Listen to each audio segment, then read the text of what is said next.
Mind management, life transformation, power of thoughts आदि प्रेरणादायक एवं आध्यात्मिक वीडियोस के लिए सब्सक्राइब करें VK Kabir @free YouTube channel.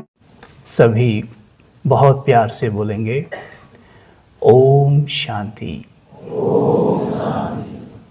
थोड़ा सा दिल से बोलेंगे, गहराई से, ओम शांति, ओम शांति। जैसा कि अभी हमारी बहन ने आपको बताया कि ऑलमोस्ट छोटी छोटी चीज़ें जो भी हम पाने की इच्छा रखते हैं, विशेषकर जब हम युवा होते हैं, वो चीज़ें मुझे मुंबई में लगभग मिल गई थी, लेकिन उसके बावजूद भी एक तनाव बना रहता था, एक बेचैनी, एक परेशानी बनी रहती थी। मैं नहीं जानता था कि मैं क्या चाहता हूँ, सोच भी नहीं पा रहा था कि वास्तव में मैं चाहता क्या हूँ अब। तो ऐसे ही घूमते फिरते एक बार ब्रह्मा कुमारी आश्रम में मुझे जाना हुआ, जो कि जिम जहाँ पे मैं एक्सरसाइज करता था उसके सामने ही सेंटर था। और वहाँ पर मैं सडनली ऐसे ही चला गया। एक दिन जाके देखा तो मुझे वैसा महसूस हुआ जैसे आप में से कईयों को आश्रम में जाने के बाद हुआ होगा। आप में कई गए होंगे हमारे ब्रह्मा कुमारी आश्रम में, बहुत अच्छा लगा, बहुत शांति अनुभव हुई।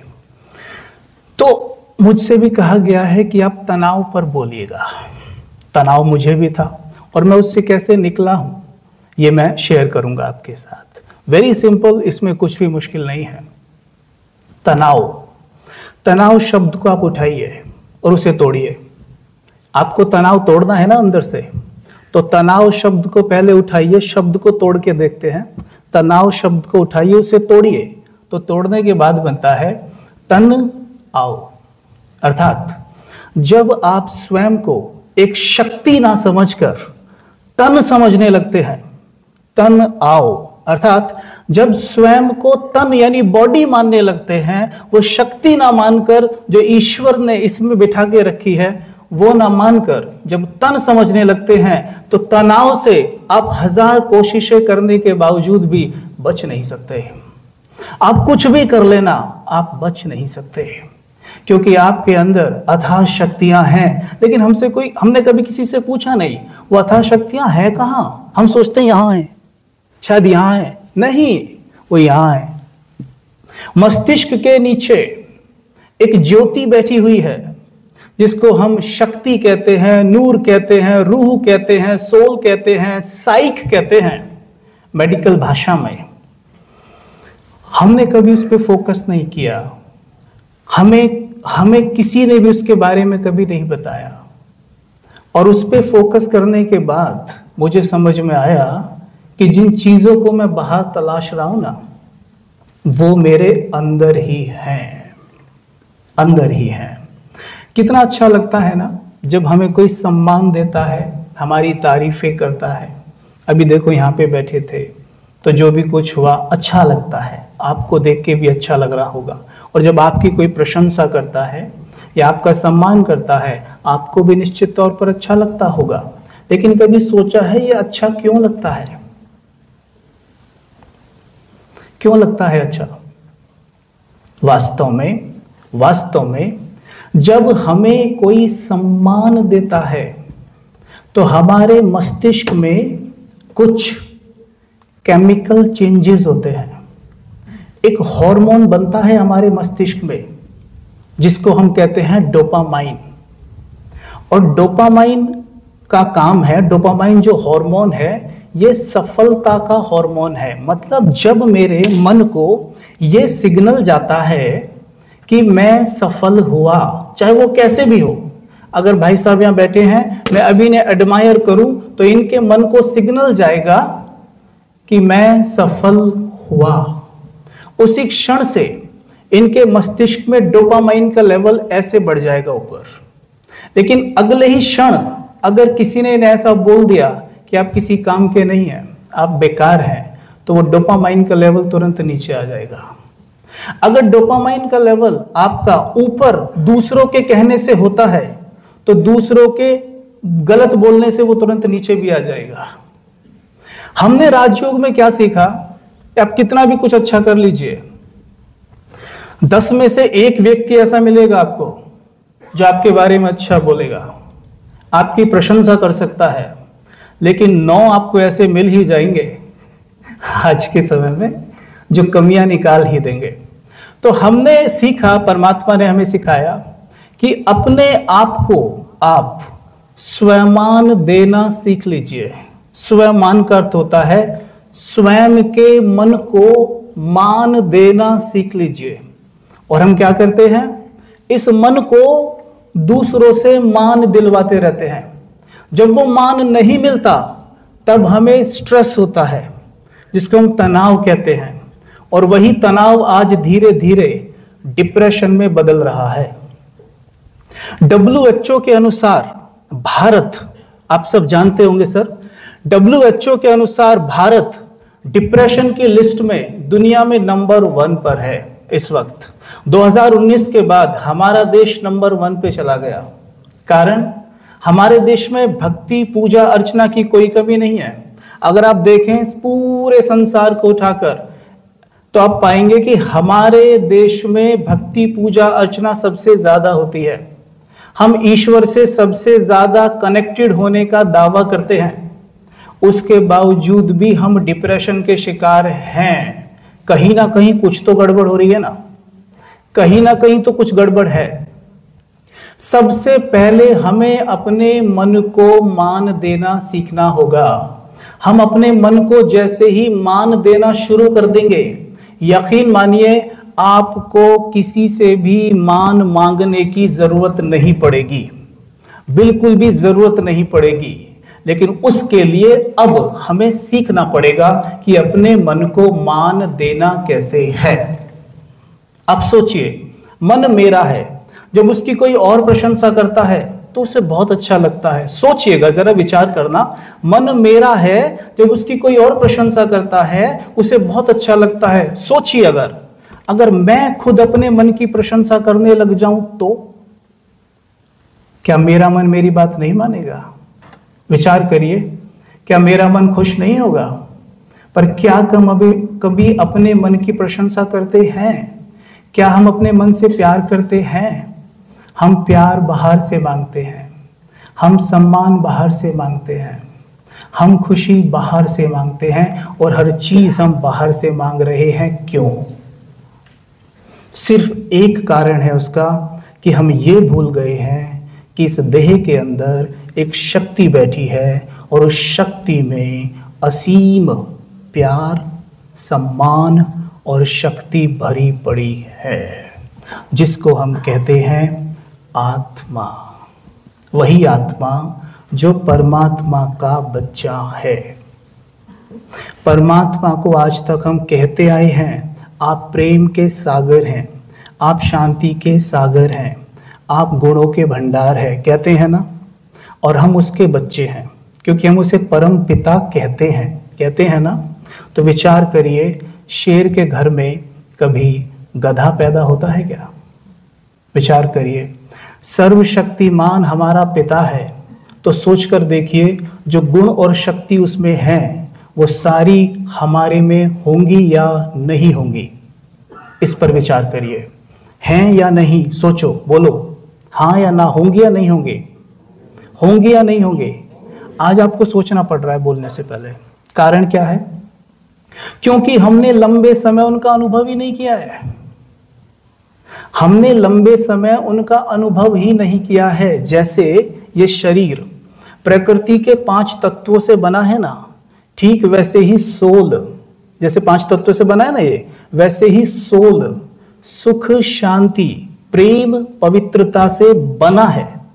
यानी उसमें भरा पड़ा है ये सब, और ये सब हम बाहर से खोज रहे हैं। क्यों?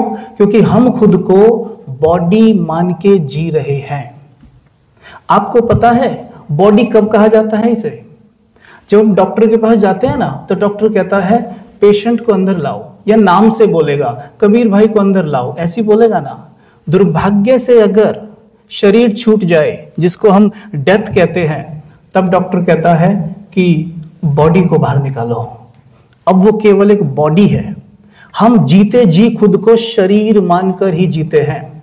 आप अपना नाम लीजिए, नाम आंख बंद करके नाम लीजिए, जो चित्र सामने आएगा ना आपके, वो आपकी बॉडी का ही आएगा। लेकिन ये बॉडी आपकी गाड़ी है, आप इसके अंदर बैठी एक शक्तिशाली रूह है, उसमें सब कुछ है, वहां पर हमें फोकस करना है। और ये सब फिर क्या है? ये हमारे रोल हैं। जैसे हम मूवी देखते हैं, मूवी में आपने देखा होगा, चलो अमिताभ जी का उदाहरण लेते हैं। अमिताभ जी मूवी के अंदर डॉन का रोल प्ले कर रहे हैं, ठीक है। किसी मूवी में इंस्पेक्टर का रोल प्ले कर रहे हैं, किसी मूवी में डॉक्टर का रोल प्ले कर रहे हैं, पर वास्तव में वो कौन है? वास्तव में वो एक एक्टर है, वो डॉन नहीं है, वो इंस्पेक्टर नहीं है। उसी तरह मैं मानो यहां पर इस वक्त एक वक्ता का रोल अदा कर रहा हूं, आप मानिए एक जवान का रोल अदा कर रहे हैं, या आप डॉक्टर का रोल अदा कर रहे हैं, लेकिन वास्तव में आप कौन हैं? ये तो आपका रोल है, किंतु मैं सोल हूं। जब मुझे ये याद रहेगा कि मैं रोल नहीं सोल हूं, तो अपनी सारी शक्तियां मैं रोल में बड़े आराम से डाल सकता हूं। अगर अमिताभ जी ये भूल जाए ना कि मैं अमिताभ हूं, तो मैं गारंटी देता हूं कि वो डॉन के रोल में अपना टच नहीं डाल सकते, राइट? वो इंस्पेक्टर में अपना टच नहीं डाल सकते। ठीक वैसे अगर मैं ये भूल जाऊं कि मैं कौन हूं, तो ना तो मैं अच्छा डॉक्टर साबित हो सकता, ना मैं अच्छा वक्ता साबित हो सकता, ना मैं अच्छी मदर साबित हो सकती, ना फादर, क्योंकि मैं स्वयं को भूला हुआ हूं। और राजयोग मेडिटेशन में सबसे इंपॉर्टेंट चीज यही है कि हम स्वयं को जान लें कि मैं कौन हूं। The $1,000,000 question is today, who am I? मैं कौन हूं? जितना भी सोर्स, चलो हम बात करते हैं एफर्मेशंस की। हम एफर्मेशंस लेते हैं, हमने दुनिया में सुना भी है, अपने आप को मोटिवेट करिए, अपने आप से बोलिए कि मैं सुखी हूं, संपन्न हूं, समृद्ध हूं। लेकिन बैक ऑफ द माइंड एक आवाज आती है, कहां सुखी हूं? आप खुद को बोलिए उठ के, मैं शांत हूं, बैक ऑफ द माइंड आवाज आएगी, गुस्सा तो इतना करते हो। आपके शरीर में थोड़ा भी रोग है, आप खुद को कह के देखिए, मैं स्वस्थ हूं, बैक ऑफ द माइंड आवाज आएगी, घुटने में तो इतना दर्द रहता है, होगा ना। लेकिन जब आप बीज को पकड़ लेंगे, आपको ये पता चल जाएगा कि वास्तव में जो मैं ये बोल रहा हूं, मैं झूठ नहीं बोल रहा हूं। मैं शांत क्यों हूं? क्योंकि मैं बना ही शांति से हूं। तो आपका एफर्मेशंस कभी भी गलत साबित नहीं होगा, बैक ऑफ द माइंड कभी आवाज नहीं आएगी कि क्यों झूठ बोलते हो, आपको तो इतना गुस्सा आता है। क्योंकि सोल के अंदर असीम शांति, असीम प्रेम भरा हुआ है। लेकिन हम पता क्या सोचते हैं कि कहां है, इतना गुस्सा तो हमें आता है। सोल नेचुरली वाइट बना हुआ है, जैसे अपने वाइट कपड़े पहने हुए हैं, राइट? अगर ये काले हो जाएं, ये मतलब मैले हो जाएं, गंदे हो जाएं, इनमें दाग लग जाए, तो हम इन्हें धुलाई के लिए डालें तो क्या बोलेंगे कि भैया ये वाइट वाला थोड़ा अलग कर देना, ये वाइट वाला पहले धोना। हालांकि वो काला हो गया था, दाग लग लग के, फिर भी काला नहीं कहते उसको, हम क्या कहते हैं कि ये वाइट वाले को पहले धोना, राइट? ठीक वैसे ही, क्यों? क्योंकि उसकी ओरिजिनलिटी वाइट है। ठीक वैसे ही सोल की ओरिजिनलिटी वाइट है, वो प्योर है, वो पीसफुल है ही है।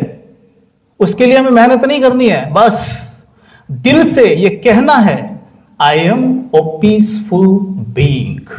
आप घर से निकलिए, सवेरे उठिए, सवेरे उठिए, जैसे आपकी आंखें खुले, जिस भी टाइम आप सो के उठते हैं, किसी भी टाइम आप सो के उठते हैं, नॉर्मली कितने बजे उठते हैं? 4 बजे? 4 बजे उठते हैं ना, है ना? देखो, है ना, 4 बजे उठते हैं ना? हाँ, देखो आप कितने फॉर्चुनेट हैं कि आप ब्रह्म मुहूर्त के समय ही उठते हैं, राइट? आप बहुत बहुत लकी हैं कि जैसे ही आप सवेरे सो के उठें, तो उस समय पर मैं आपको बता देता हूं, ब्रह्म मुहूर्त के समय पता है क्या होता है? सब सोए पड़े रहते हैं, सब सोए रहते हैं। वो भी सोए रहेंगे जो कितना भी उत्पाद मचाते हैं सारी रात, वो भी उस समय पर सोए रहेंगे, सब सोए रहेंगे। केवल जागा कौन रहता है उस समय पर? योगी और सच्चे भक्त, सच्चे भक्त। इसलिए वाइब्रेशंस उस वक्त वायुमंडल के हाई होते हैं, बहुत प्योर सब, इसलिए उसको ब्रह्म मुहूर्त कहते हैं। आप उठिए, उठते ही सबसे पहला काम, रामबाण औषधि है सर, करके देख लेना, बहुत सिंपल है, वेरी सिंपल, सभी करिएगा, जो कि आप बिल्कुल भी अभी नहीं कर रहे हैं। सवेरे उठिएगा, और उठ के मुस्कुराइएगा। अब तो मुस्कुराओ थोड़ा सा, ऐसे ही मुस्कुरा लेना, ठीक है। मुस्कुराना तो हम भूल ही गए हैं। पता है क्यों भूल गए हैं? मैंने थोड़ी देर पहले कहा कि हम खुद को बॉडी मानते हैं, और बॉडी पता है कब माना जाता है? जब उसमें आत्मा नहीं होती है। तो डेड बॉडी कभी मुस्कुराती नहीं है, आपको पता है, कभी नहीं मुस्कुराती वो। और आज हम मुस्कुराना भूल गए हैं। जितना आप कम मुस्कुराएंगे उतना ही डिप्रेशन आपके आसपास घूम रहा होगा, बस हमला करने वाला होगा, बस सर किसी तरह मौका मिल जाए। लेकिन जब आप मुस्कुरा रहे होंगे ना, उतना ही डिप्रेशन आपसे कोसों दूर होगा, और आप खुद भी अनुभव करते होंगे कि बड़ा सुलझा सुलझा सा अनुभव कर रहे हैं। आप किसी भी समाधान पे पहुंच सकते हैं एक सेकंड में जब आप मुस्कुरा रहे हैं। एक चेहरा ऐसा नहीं है सर दुनिया में जो मुस्कुराता हुआ अच्छा नहीं लगता, और एक भी चेहरा ऐसा नहीं है जो गुस्सा करता हुआ या तनाव में खूबसूरत लगता हो। देख लीजिए। तो सवेरे उठिए, बस कुछ मत करिए। देखिए, आप कुछ भी करते हैं किसी भी प्रोफेशन में, वो तो अब दिख रहा है आप क्या करते हैं। मैं एक उदाहरण दे रहा हूं। किसी भी प्रोफेशन में कोई व्यक्ति कुछ भी कर रहा है, लेकिन मन सबके पास है, और सबका मन दुखी क्यों है? क्योंकि मन के लॉ एक ही हैं, और उस लॉ को सबने ब्रेक किया है। आप सवेरे उठिए, बस उठते ही देखिए, उठेंगे ना आप, आपको हल्की ऐसी ऐसी स्थिति होगी, ऐसी उठे, ऐसी रहती है ना, तो आप ऐसी स्थिति में क्या करेंगे पता है? कल से ऐसे। कितना सिंपल है, बोलो मुश्किल है? अभी भी आप में से बहुत से ऐसे सोच रहे हैं, पता नहीं कितना मुश्किल काम दे रहे हैं, मेरी तरफ ऐसे देख रहे हैं।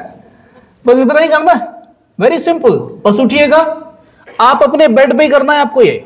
उठिएगा, उठ के बस उठते ही शुरू हो जाना, उठे एकदम, और एकदम कहना बड़े प्यार से, बड़े प्यार से, गुड मॉर्निंग मेरे परम पिता। क्या बोला? बोलो बोलो दिल से। अब आपको लग ऐसा रहा होगा, ओ इससे क्या हो जाएगा? लग रहा है ना इससे क्या हो जाएगा? इससे पता है क्या होगा? बहुत सिंपल है, लेकिन बहुत साइंटिफिक है। मेडिकल साइंस मानती है कि आप जिसको भी याद करते हो, आपका माइंड तुरंत उससे कनेक्ट हो जाता है। जैसे रिमोट और टीवी आजकल आप देखते हो, बिना वायर के आप देखते हैं रिमोट टीवी को कंट्रोल कर रहा होता है, राइट? और मोबाइल को आप देख रहे हो, एक मोबाइल एक अमेरिका में है, एक यहां है, कैसे कनेक्ट हो रहा है और बातें हो रही है ना? तो वैसे जब सवेरे उठते ही आप कहेंगे ना, गुड मॉर्निंग मेरे परम पिता, तो उसी क्षण आप परमात्मा से जुड़ गए। मेडिकल साइंस कहती है आप जैसे को याद करते हो वैसे बन जाते हो, और उसका प्रमाण यह है कि अभी के अभी आप कोई भी ऐसे व्यक्ति को याद करके देख लो, सिर्फ 1 मिनट, जो बहुत गुस्से वाला है, जो बहुत चिल्लाता है, जो आपकी इंसल्ट भी कर देता है या सबकी करता है, या जो महिलाओं का सम्मान नहीं करता। आप सोच कर देखिए, अभी आपका मूड इसी क्षण से ऑफ होने लग जाएगा, आपके चेहरे के हाव भाव बदल जाएंगे, आपको गुस्सा आने लगेगा। क्यों? वो व्यक्ति तो यहां है ही नहीं, फिर भी ऐसा क्यों हो रहा है? क्योंकि आपका माइंड उस माइंड से जुड़ गया है और वहां से नेगेटिव ऊर्जा खींचने लग गया है। देखा, this is called also meditation, but this is not Rajyoga meditation. ये राजयोग मेडिटेशन नहीं है, ये उसका ऑपोजिट मेडिटेशन है। किसी से कनेक्ट हुए और तुरंत चेहरे के हाव भाव बदल गए। सोचो, अब एक ऐसे व्यक्ति के बारे में सोच के देखते हैं कि जो बहुत खुश रहता है, सबकी मदद करता है, बहुत रॉयल है, आपकी तारीफ भी करता है, आपको आगे बढ़ाता है। सर आपका सुनते सुनते चेहरा खिल गया है सबका। सोचो, आपने सोच भी लिया, वो सामने आ गया ना, माइंड उससे कनेक्ट हो गया और खींचने लग गया ऊर्जा। Right right. सोचो, हम तो अभी मनुष्यों के बारे में बात कर रहे हैं। परमात्मा शिव जो सर्वशक्तिमान है, जिसकी बैटरी हमेशा 100 रहती है, 99 भी नहीं होती, जो सुख का सागर है, जो शांति का सागर है, जो प्रेम का सागर है, कोई नदी भी नहीं है, कोई तालाब नहीं है, सागर है जी। मतलब उसमें नेगेटिविटी नाम को भी नहीं है, उसमें क्रोध है ही नहीं कहीं भी, जो इतना प्योर है। आप सवेरे उठ के केवल 5 मिनट उससे बात करते हैं, सोचिए आपका जीवन कैसा हो जाएगा सिर्फ 5 मिनट बात करने से। सर 10 साल पहले I was in Mumbai and I was in depression actually. वो डिप्रेशन ही होगा, जो मेरा मन कहीं नहीं लग रहा था। मुझे नहीं पता उस वक्त वो डिप्रेशन था, पर अब मैं समझता हूं शायद वो डिप्रेशन ही था, क्योंकि हमें तो पता ही नहीं चलता है कि हम डिप्रेशन में हैं भी। हम दुखी रह लेंगे, रो लेंगे, चिल्ला लेंगे, बट हमें यह नहीं पता होता कि हम डिप्रेशन में हैं एक्चुअली। 10 साल पहले आई वॉज इन डिप्रेशन, और 10 साल बाद सर मैं आपके सामने खड़ा होकर आपको ज्ञान दे रहा हूं। राजयोग में कोई तो बात होगी। जो सवेरे उठ के, हम 3 बजे उठ जाते हैं, 3 बजे उठ के मैं परमात्मा से कनेक्शन जोड़ देता हूं, और वो मुझे इतना चार्ज कर देता है कि पूरे दिन आप कितने भी दुखी आत्माओं से मुझे मिलवा लीजिए, पर मेरा चेहरा नहीं उतरेगा। वो इतना भर देता है सर आपको सवेरे सवेरे। ये लॉ है, बस आप इसे करके तो देखिए। बिना, ये सिर्फ सुनने की बात नहीं है, आप करके देखिए सवेरे, ठीक है, करके देखिए। परमात्मा को याद करने का एक सिंपल फंडा है, सिंपल, बहुत सिंपल फंडा है। जैसे आप जब स्वयं को मां समझती हैं तो कौन याद आता है? बेटा याद आता है। जब स्वयं को बहन समझती हैं तो कौन याद आता है? भाई याद आता है, राइट, है ना। जब आप अपने आप को एक फौजी समझते हैं तो क्या याद आता है? आपकी जॉब याद आती है, राइट, है ना। ये सब रोल हैं, ये सब रोल हैं। हम रोल कॉन्शियस हैं बस। यानी अमिताभ जी पूरी तरह भूले हुए हैं कि मैं अमिताभ हूं, तो इसलिए अमिताभ जी घर भी भूल गए अपना, और जया बच्चन जी को भी भूल गए, अभिषेक बच्चन जी को भी भूल गए, सबको भूले हुए हैं वो। उन्हें याद ही नहीं है कि मैं अमिताभ जी हूं, वो अपने आप को डॉन ही समझ बैठे हैं बस। अब सोचो, एक कल्पना करो कि अगर वो अपने आप को सिर्फ डॉन समझे और जहां भी जाए डॉनगिरी करें। अभी तो रोल पे है, मानो घर भी जा रहे हैं तो डॉनगिरी कर रहे हैं, भूल गए मैं अमिताभ हूं। सोचो उनका जीवन कैसा होगा। हम पूरी तरह रोल कॉन्शियस ही हैं आज, पूरी तरह रोल कॉन्शियस। तो इसलिए बड़ा आसान है हमारे लिए खुद को मां समझना, खुद को बहन समझना, खुद को भाई समझना, और बड़ा आसान है भाई समझ के बहन को याद करना, मां समझ के बेटे को याद करना। लेकिन अगर आपको परमात्मा को ऐसे ही याद करना है जैसे बेटा याद आता है, पति याद आता है, पत्नी याद आती है, बिल्कुल ऐसे करना है ना अगर, तो सिंपल फंडा है, हे अर्जुन तू खुद को आत्मा समझ और मन माना भव हो जा। अर्थात तू खुद को आत्मा समझ, तभी तू मुझे याद कर सकता है, वरना तू कितनी भी कोशिश कर ले, चाहे सर नीचे पैर ऊपर करके खड़ा रहे पूरे दिन, चाहे एक टांग पे ऐसे खड़ा रहे, चाहे कुछ भी कर, पूरे दिन भूखा रहे, कुछ भी मत खा चाहे, पर तू मुझसे नहीं जुड़ सकता। अगर आप चाहते हैं परमात्म करंट 24 घंटे आपके अंदर जाता रहे, तो सिंपल फंडा है, कंसीडर योरसेल्फ अ सोल। अपने आप को एक्टर समझिए, रोल नहीं। आपके सारे रोल सुपर हिट हो जाएंगे। ठीक है जी।